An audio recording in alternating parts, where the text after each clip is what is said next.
fiery horse with the speed of light, a cloud of dust, and a hearty Hi-Yo Silver, the Lone Ranger.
With his faithful Indian companion Tonto, the daring and resourceful masked rider of the plains led the fight for law and order in the early western United States.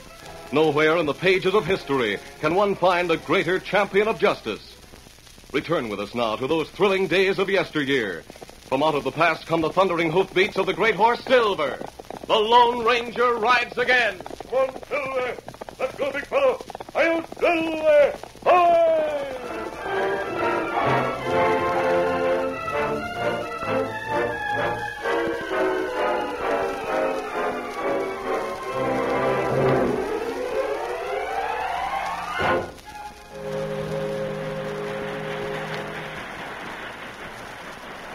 The Prairie Belle was steaming up the Missouri through the Dakota Territory.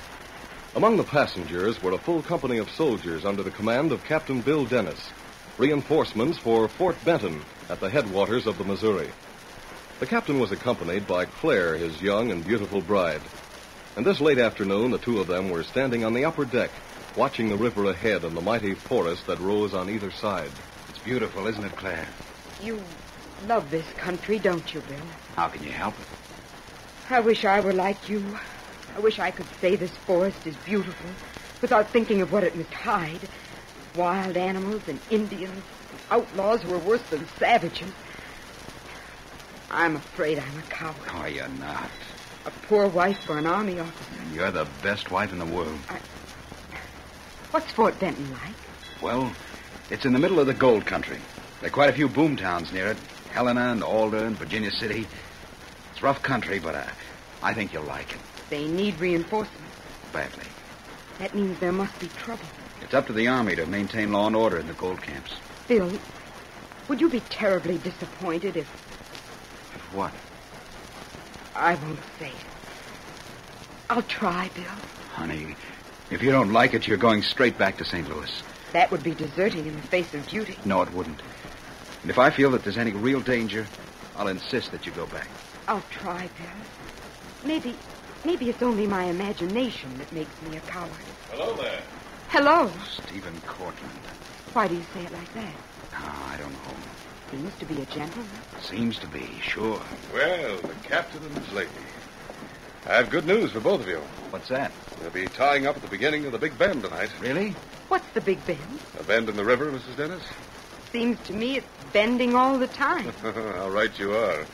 But this time it outdoes itself. It'll take the Prairie Belle a full day to steam around it. First to the north, and then around and back to the south. Tomorrow night, she'll only be 2 miles closer to Fort Benton. Dear, that sounds discouraging. But we don't stay in the boats. We have a vacation from our confinement. It's one of the highlights of this Missouri trip. I don't understand. The passengers are allowed to go ashore. The men do a little hunting if they care to. The ladies prepare a picnic lunch. Then we walk a short 2 miles through the forest to the point where the Pacific Bell will tie up tomorrow night. Would you like to go, darling? I don't like the forest, Bill. Mrs. Dennis, think how well you'll be protected. You're surely going to let your men take the excursion, aren't you, Captain? I suppose so. Lieutenant Graham tells me they're looking forward to it. Of course. Welcome change. You must join us, Mrs. Dennis. Claire, what's the matter? Over there among the trees, I saw a man. And he was mounted on a big white horse, and I swear, Bill, I'm not imagining this. He was wearing a mask. An outlaw? Where? He's gone now. But please, Bill, I don't want to go into the forest tomorrow. It's all right, darling.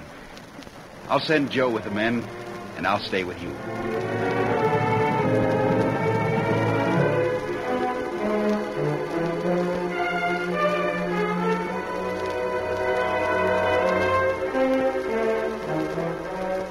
The landing where the Prairie Belle tied up that night was owned by a wood chopper who sold fuel to the river boats. Stephen Cortland stood on the lower deck watching the crew carrying logs aboard. But his real attention was concentrated on the path that led into the forest. When he saw the figures of 2 men detach themselves from the shadows of the trees, he walked down the gangplank and away from the activity at the landing. Ringo? Yeah, me and Dirk. Hello, Steve. Ringo make you my proposition? Yeah, Well, it's a deal. I can always use $1,000. you'll have to earn it. Sure. I don't want Fort Benton reinforced. If the Army moves into Virginia City, it'll ruin all my plans. I told him all about it, boss. I got Running Fox and his Indians camped up near the top of the bend. Well, the soldiers will be crossing this strip tomorrow with the other passengers. I want them wiped out. How many are there? Soldiers? About 100. That's not so good. Running Fox only has about 100 men himself. Only a few of the soldiers will be armed. Yeah, but all the Indians have are bows and arrows and tomahawks. Why haven't you got some rifles for them? Where would I find them? Ringo only showed up a few days ago. I'd have had to go all the way to Deadwood. This is the only spot where the job can be done. The soldiers won't be leaving the boat again. They've got plenty of guns and ammunition on board. Cases full of... Hey. What? That ammunition and those rifles stored on the lower deck. If Running Fox only had those. There's no way to get them. Isn't there? I don't see how. Not tonight, Dirk. Tomorrow. While the Prairie Belle is steaming around the bend. You're loco, Steve. No, I'm not. I know this Missouri. Right at the top of the bend is a sandbar that stretches almost all the way across the river. The boats have to hug the shore in order to get past it. They have to take it real easy. You know the place I mean? Yeah, it's Lookout Point. Well, the Indians could be waiting there. The bend's sharp. They wouldn't be seen until the boat was right on top of them. Then what? They board the boat. They've got canoes, haven't they? There'll only be a few feet to cover. They could swim it. Remember, the boat will only be crawling. Yeah, they might be able to make it. Of course they can. It'll only be the crew to take care of. It sounds all right to me. Afterward, you run the boat aground, take all the guns and ammunition you need, come back here and finish off all the soldiers and the passengers. Indians are afraid of steamboats. I thought they were afraid of you. Yeah. I'll up the ante, Dirk. I'll make it $2,000 for the job. It's worth more. Once those Indians get rifles, they'll run amok. I won't have any control over them anymore. 5,000. Stop living like a savage and go down to St. Louis and live like a gentleman. Here. Here's 1,000 on account. The rest when you finish the job. How about it? You'd better find a safe place for yourself tomorrow, Steve. If it's a deal, I'll leave the boat right now. I'll go back to camp with you. How about it? It's a deal.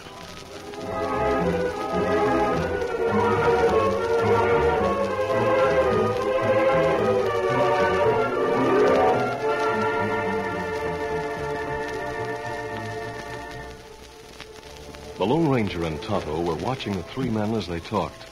When they started into the forest, they followed them, leading Silver and Scout and moving silently from the shadow of one gray tree to another.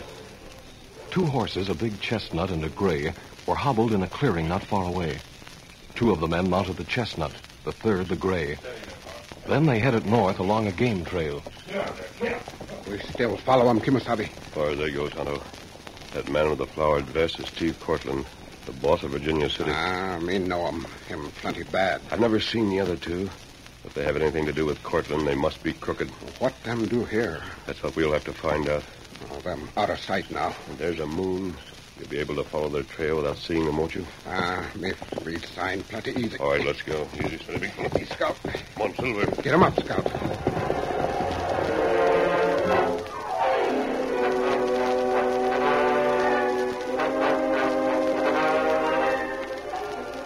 The trail continued straight to the north. But after a 2 hours' ride, Tonto found evidence that the men had turned aside from it. And a few minutes later, the masked man and the Indian could see the light of many campfires in a clearing ahead. Oh, Silver. Scout, who feller? Easy, steady, big fella. Better leave the horses here, Tonto. Not right. Easy, Scout. From tree to tree, the Lone Ranger and Tonto worked their way forward until they reached the edge of the clearing. Indians, Kimosabe. Three feller we follow. Talk to Chief. You know him? Him called Running Fox. Sioux tribe. Him bad. This is a Sioux hunting ground, isn't it? That right. Well, they have every right to be here. Only a few of the Indians have guns. You think them not make trouble? I don't see how they dare attack the soldiers. So we must make sure. Wherever one finds Steve Cortland, one's bound to find trouble. We must wait and watch.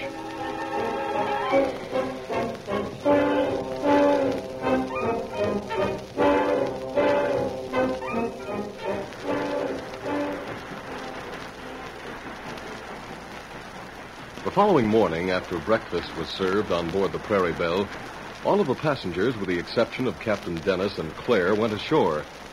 They stood just below the bridge where Captain Hawks, the skipper, was issuing his orders. Full speed astern until we clear the cove, Mr. Mason. Aye, sir. I'm so ashamed of you. About what, Claire? I've been telling myself this was a test. That I really should go ashore with the others. A little picnic, a little walk through the woods. If such things make me afraid, how can I ever hope to face the future? Are you still thinking of the masked man? No. At least it isn't the idea of outlaws that makes me afraid. I don't understand what you mean. I mean, I don't think I'd be afraid of that man, even if I met him face to face. But just seeing him there on the shore, riding that great white horse, alone, free, and fearless, it made me feel so inadequate. I could never be like that. I don't want you to be. I certainly don't want you to start wearing a mask. Now I'm serious, Bill. So am I. Somehow, I've got to find courage. But no one does that until he needs it, Claire. Full speed ahead, Mr. Mason. Aye, aye, sir. Let's not be serious anymore, darling. We're going to have a long, quiet day together. Let's enjoy every minute of it. All right, Bill.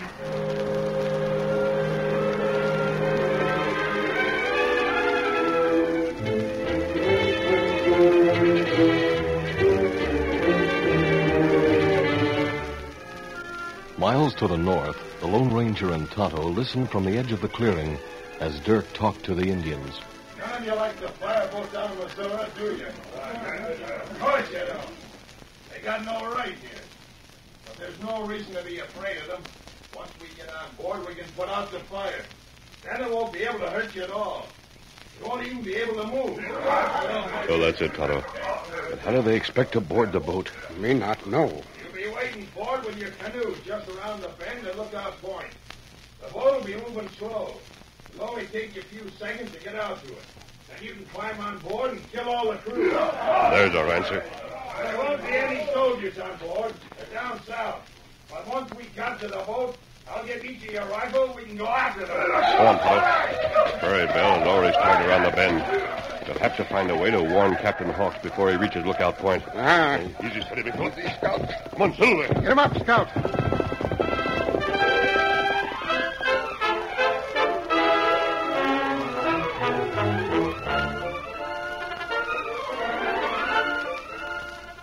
The curtain falls on the first act of our Lone Ranger story. Before the next exciting scenes, please permit us to pause for just a few moments.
to continue our story. As the hours of the morning passed, the Prairie Belle neared the top of the Big Bend. Captain Hawks had invited Captain Dennis and his wife up to the pilot house. And as he showed them his charts, he explained the difficulties of navigating the great muddy stream. The main trouble is that these charts are only good for a season, sometimes not that long. Why not? Because the river's changing its course all the time. Old sandbars disappear and new ones form. Every trip we make is different in some way. That's why we tie up every night. That's why we take so long to get from St. Louis to Fort Benton. Then you're more afraid of the river than you are of Indians and outlaws. I have a healthy respect for any danger, Mrs. Dennis. But I don't call that being afraid. Neither do I. But I thought... Captain Hawks. Yes? The two men on that point of land ahead seem to be signaling. I have the binoculars. Here, sir. Why, Bill, one of those men is the one I saw last night. Is he wearing a mask, Captain? A man? He is, Mrs. Dennis. The man with him is an Indian. Well, they must be outlaws. Why should they be signaling us? They think we're a stagecoach and we pull over and let them hold us up. Sound a salute, Mr. Mason. A salute? 3 long and 2 short, if you please. We're saluting the Lone Ranger. Aye, aye, sir. The Lone Ranger. I've heard of him. Well, who hasn't? Oh, indeed, Captain. But it seems to me, sir, that he's trying to do more than say hello. Now, look, he's diving into the river. Well, you're right. He wants to get on board. Mr. Mason, stand by to pick up the masked man. I'm going below. Aye, aye, sir.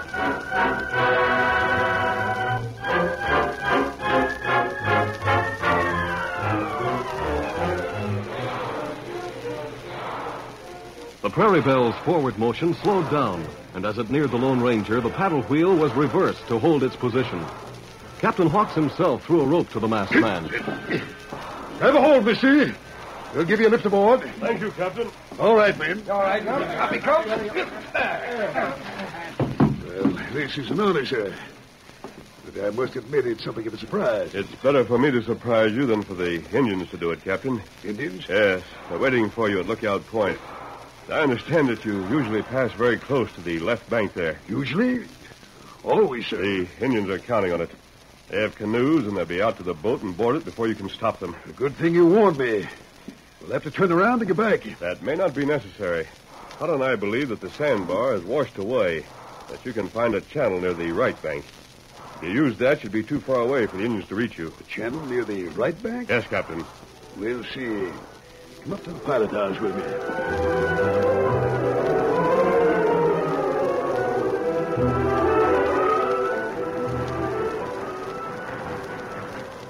When Captain Hawks had returned to the pilot house with the Lone Ranger, the Prairie Belle got underway once more.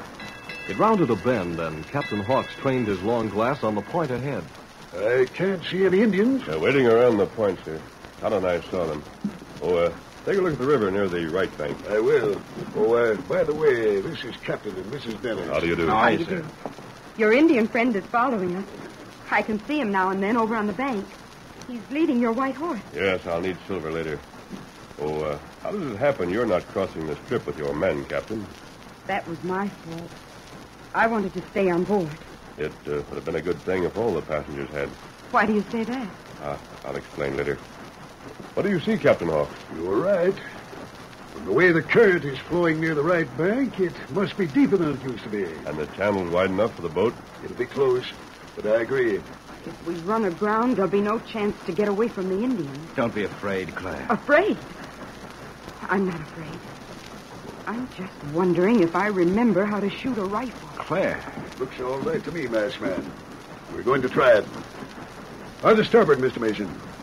Hold it to the right bank around the point. Aye.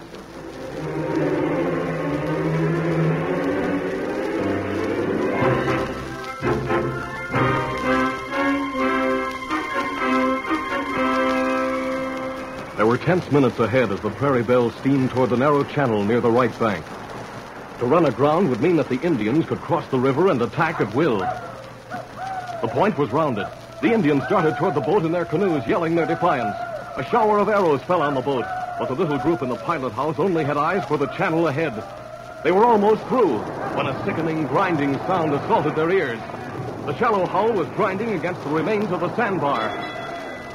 Captain Hawks called for full steam ahead, and with a desperate lunge, the Prairie Belle flung itself up and over and on into clear water. Then, with every second, the Indians were being left farther and farther behind. But from their actions, the Lone Ranger was certain they still meant to attack. He had Captain Dennis write him a note to the lieutenant in command of the troops, and he asked the captain to try and get the small cannon on the Prairie Belle working. Tonto was following the boat along the shore. The masked man dived from the top deck and swam toward him. As he climbed up the bank, Tonto rode through the trees and pulled Scout to a stop. Silver whinnied with pleasure at seeing his master again. Good boy, Silver. We have work ahead of us, Tonto. Indians ride south. We must get to the strip before they do, Kemosabe. We can't use the same trail. Do you know of another? It's longer. But Silver and Scout make it faster. All right, then let's go. Easy. Come on, through there. Get him up, Scout.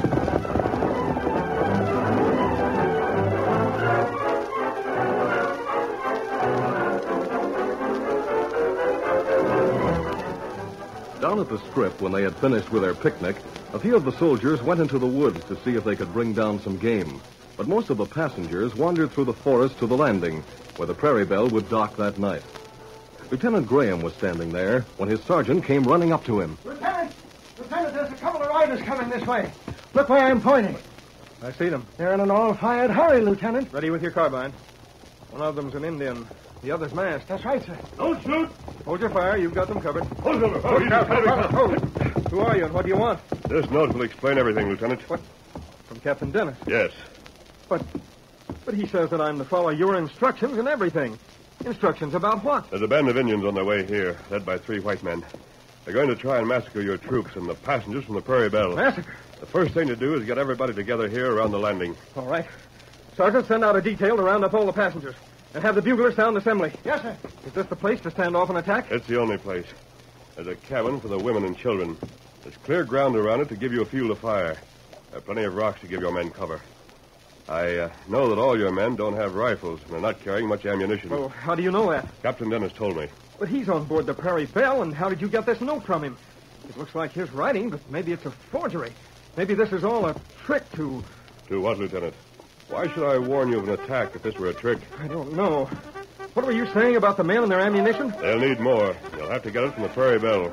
She'll be tying up at this landing. You've got everything figured out, haven't you? I had time to do that as we rode down here. Very well, mister. You sound all right in spite of your mask. I'll take your orders.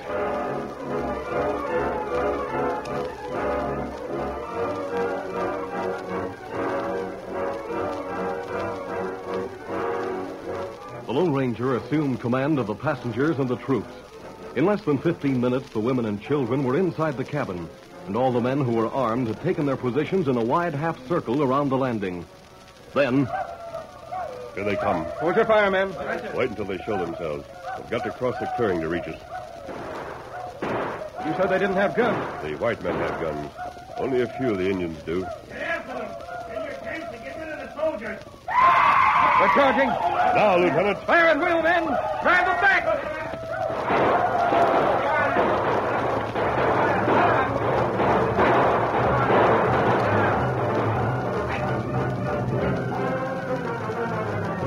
In spite of the fire that the soldiers poured into their ranks, the Indians reached their line on their first attack, and it was only after a hand-to-hand struggle that they were driven back. And the first charge was succeeded by another and another. Steve Cortland, Dirk, Ringo, and Running Fox urged them on again and again.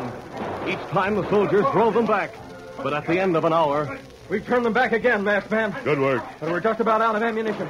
What will happen next time? There shouldn't be a next time, Lieutenant. What do you mean? If I've gauged her speed correctly, the Prairie Belle should be coming around the last bend any minute now.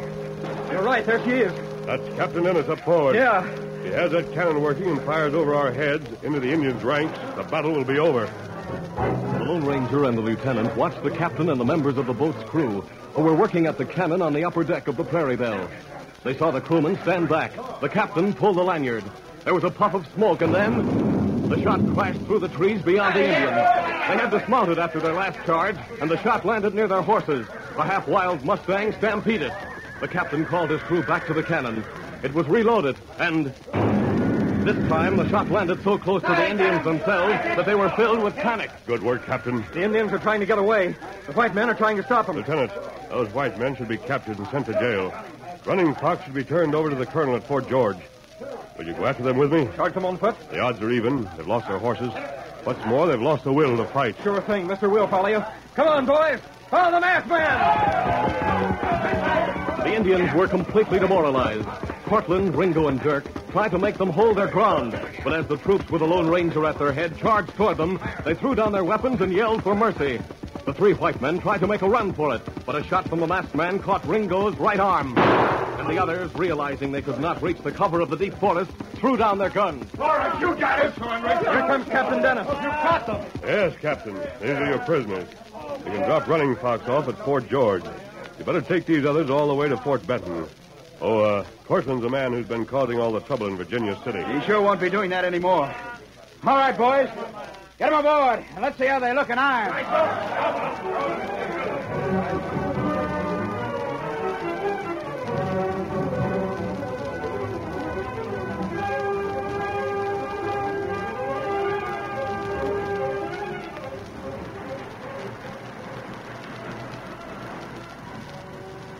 And once again that night, as the moonlight streamed down on the forest and the river, Captain Dennis and his wife stood on the upper deck of the Prairie Belle. In the distance, they could see the Lone Ranger and Tonto. They're riding away, Bill. Yes, You know, I owe the masked man so much. we all do. We owe them our lives. But life can't mean much if you're always afraid. Just meeting him, I can't explain it, but it's as if his courage were catching. I know. I feel the same way. And I guess most people do. They not only feel better, they are better. Just because they've met the Lone Ranger.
This is a product of the Lone Ranger Incorporated, created and produced by George W. Trendle, directed by Charles D. Livingston, and edited by Fran Stryker.